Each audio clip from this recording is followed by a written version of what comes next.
What is up, guys? Avery Game 12 here, and today I'm going to be telling you a life story of mine.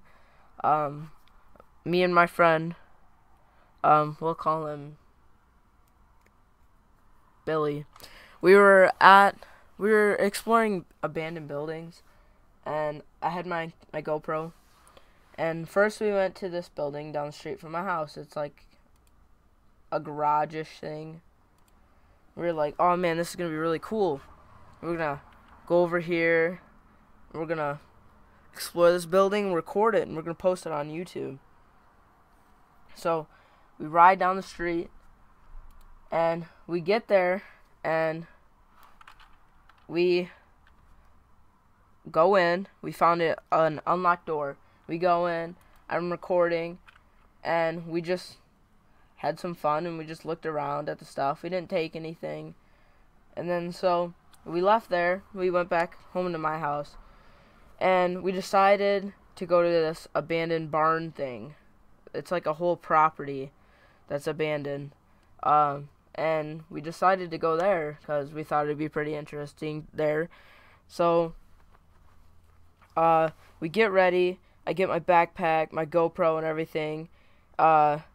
And we're like pumped. So we ride like the hour there. We like walked, and on the way we get my friend. We'll call him Paul.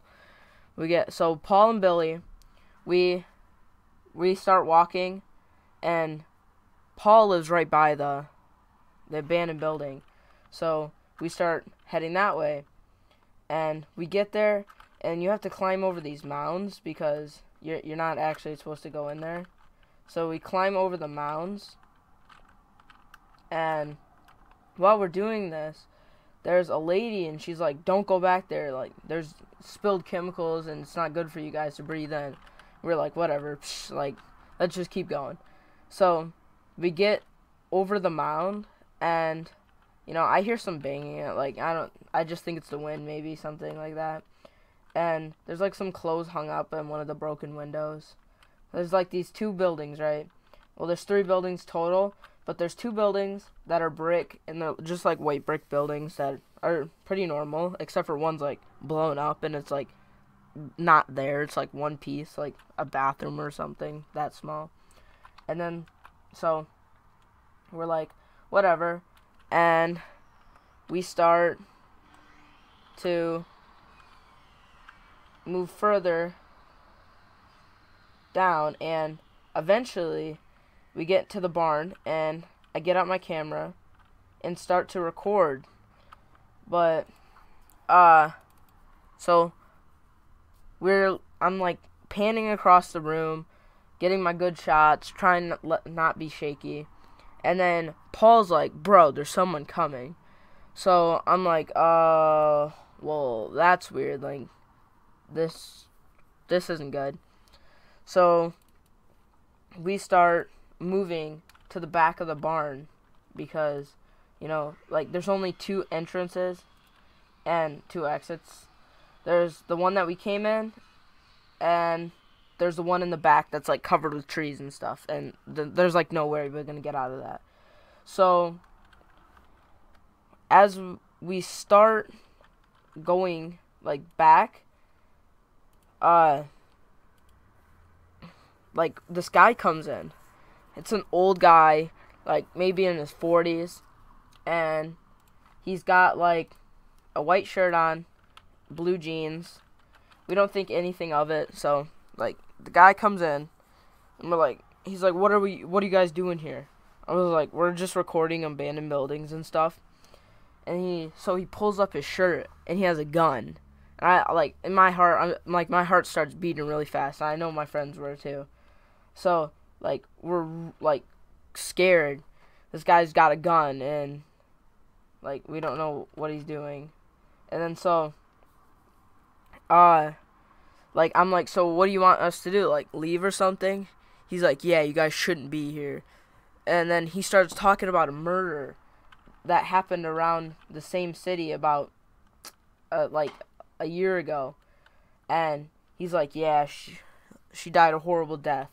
I'm like, how does this guy know about this? Like, they still haven't found the guy that did this, and he's talking about it like he knows everything about it. So we start freaking out, and then he's like, come on, follow me. So like we start leaving, and he's in front of us out of the door, and like we're already freaked out. Like my heart is beating out of my chest.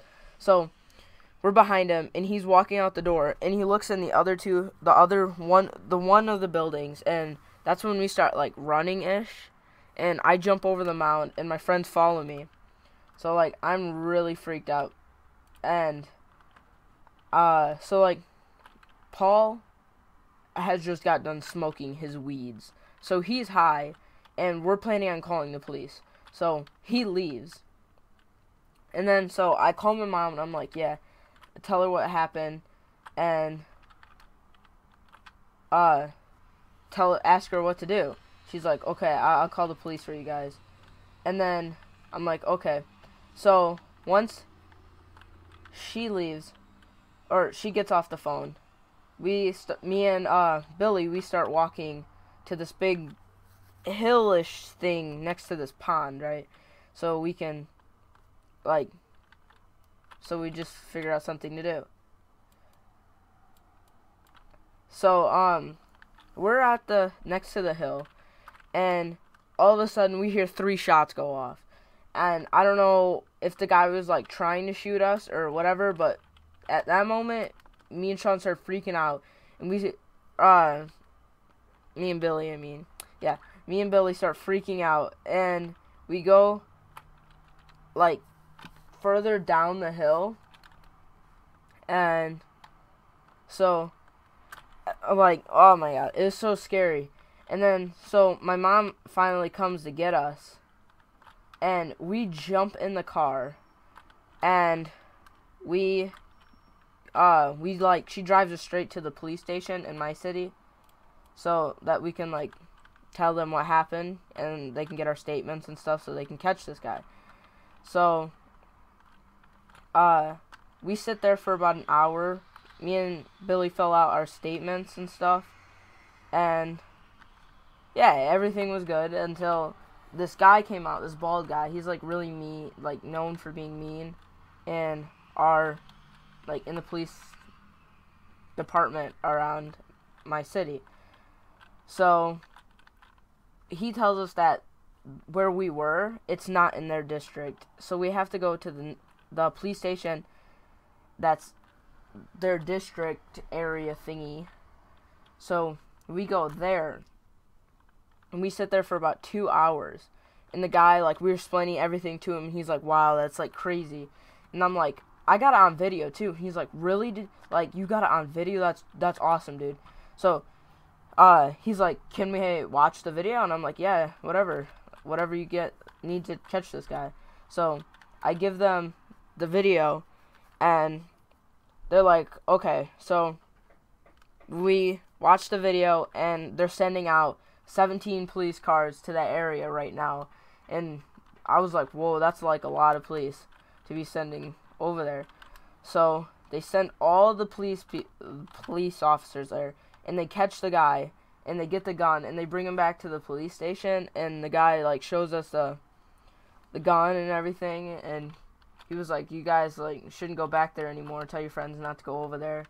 And yeah, like, I guess he was like a squatter or something, squatting there. I don't know how he got a gun, but yeah, he somehow got a gun, and he was living there, and they caught him. So yeah, hope you guys liked the video.